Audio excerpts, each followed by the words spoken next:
واحنا طبعا تلقينا بلاغ باختطاف الطفل يدعو بشوي وهو في اتجاهه لجامعة المستقبل.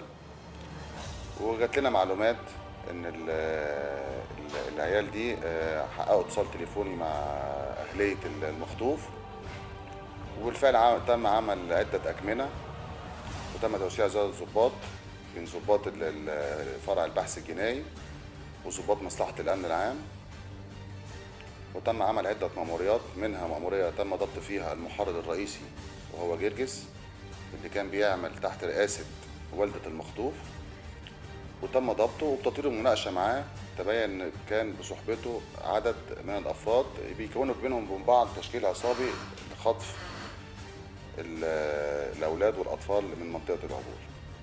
وبالفعل نزلنا منطقة العباسية في القاهرة وتم ضبط بقية أفراد التشكيل، وبمواجهتهم مع بعض مواجهة الشخص المحرض بأفراد التشكيل اعترفوا على تفاصيل الخطف بالظبط ومكان الاختطاف، وكانوا بيحققوا اتصال تليفوني مع والدة المجني عليه، وكانوا طالبين فدية مبلغ 3 مليون جنيه. والحمد لله ربنا وفقنا وقدرنا ان احنا نضبط المحرض الاساسي للقضية وبقية افراد التشكيل.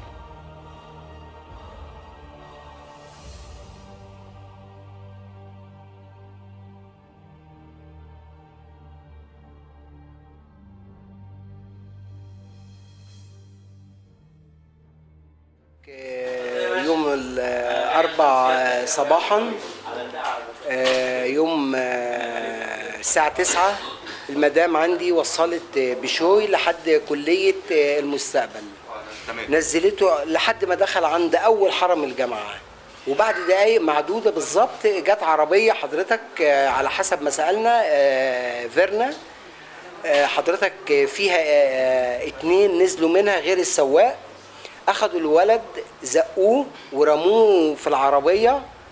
وبعديها بدأت المكالمات تبدأ من 12:30 وبمعدل نص ساعة تقريبا، حسبت عدد المكالمات كانت 10. أنا المبلغ وعرفنا اللي حصل منه هو والدة المجني عليه وصلته بعربيتها لحد باب الجامعة بتاعته الصبح، كان الكلام ده حوالي الساعة 9، ونزلت الولد قدام باب الجامعة. بعد كده اللي حصل ان في مجهولين قاموا باختطافه وقاموا باتصال باهليته وطلبوا منهم مبالغ ماليه علشان يرجعوا الولد. اللي حصل طبعا تم اختار السيد مدير الامن والسيد مدير المباحث بالبلاغ، وجهوا ان يتم تشكيل فريق بحث طبعا لما تشكلوا الواقع من خطوره اجراميه. تم تشكيل فعلا فريق بحث برئاسه السيد رئيس مباحث المديريه والسيد رئيس فرع الامن العام والسيد رئيس فرع البحث في الخانكه والسيد مفتش المباحث. توجهت لاسم العبور، تمام. دخلت الاسم حضرتك في حالة فزع وهلع، اتعاملت معاملة محترمة جدا جدا مشرفة للضباط اللي موجودين كلهم، مش قادر اذكر اسم لان كلهم على مستوى المسؤولية وعلى مستوى الاحترام وعندهم احساس شديد جدا باللي حصل.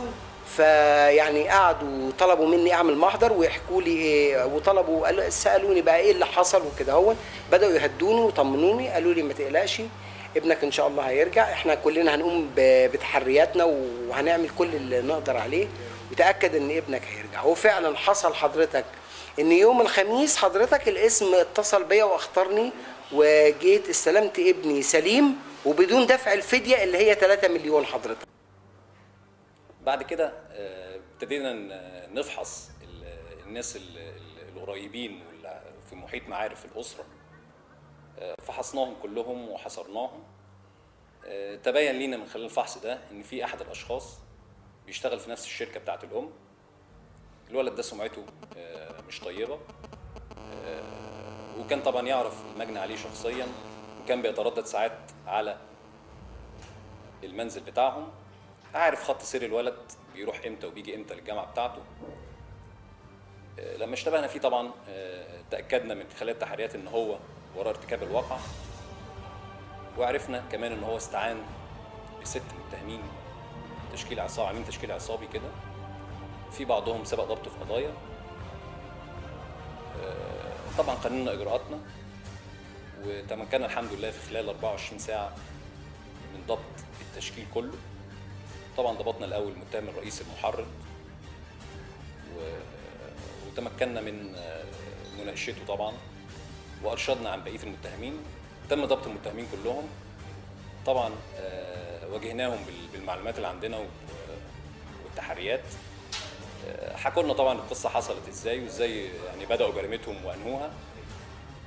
اللي حصل ان هم استعانوا بسياره خاصه باحد المتهمين السته، وتوجهوا فعلا يوم الصبح، يوم البلاغ الصبح يوم 27 صباحا الى الجامعه، وعملوا هناك كمين علشان خاطر اول ما الولد يجي يخش الجامعه يختطفوه. فعلا تمكنوا من انهاء الموضوع دوت، واخدوا الولد وودوه في بيت واحد من المتهمين دولت، تحفظوا عليه وابتدوا يستقوا منه طبعا المعلومات، وخاصه ان المحرض قايل لهم ان الاسره ديت متيسره الحال.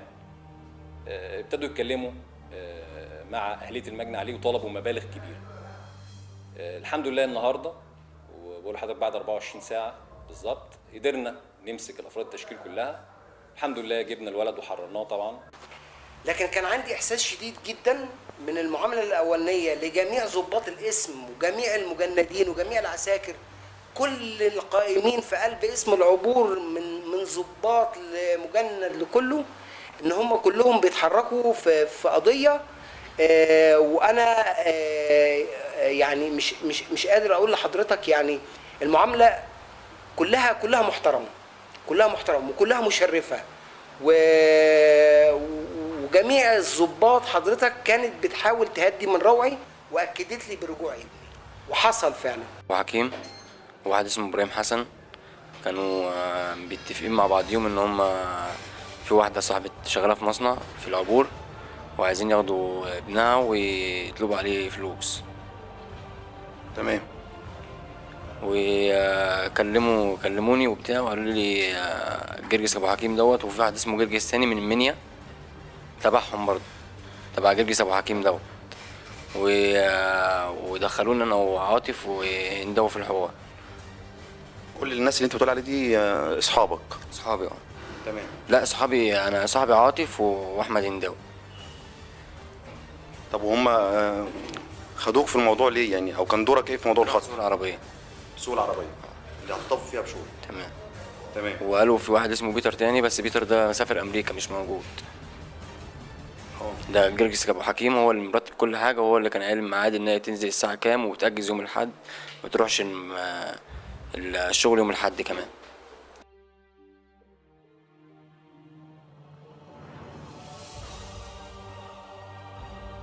متعودة تملي كل يوم اخده في طريقي وانا رايحة الشغل. تمام. ونزلته عند حافة الجامعة ومشيت زي ما بنزله، بينزل المنزل وبمشي، ونزلته ومشيت على طول. وبعد كده على الساعة 12:30 كده جالي تليفون على الموبايل، انت مامة بشاو، على اساس ان هم بيتكلم عرباوي وما بيعرفش ينطق اسم بشوي حلو، فبيقول انت مامة بشاو. قلت له اه. قال لي طب ابنك معانا في الحفظ والصون واحنا عايزين فيه 3 مليون.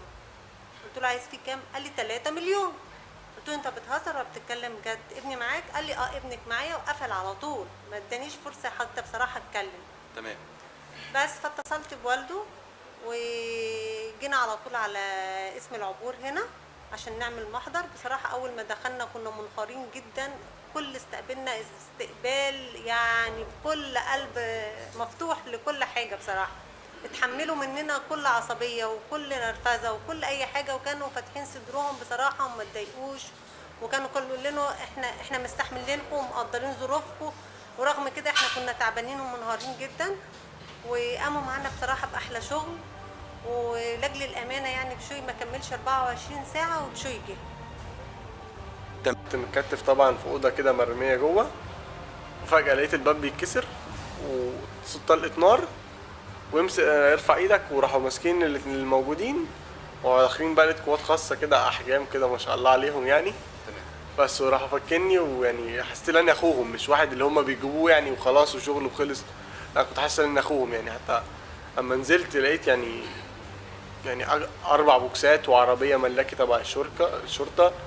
يعني مش عارف اقول لك، انا يعني حسيت ان انا كنت خارج بزفه كده.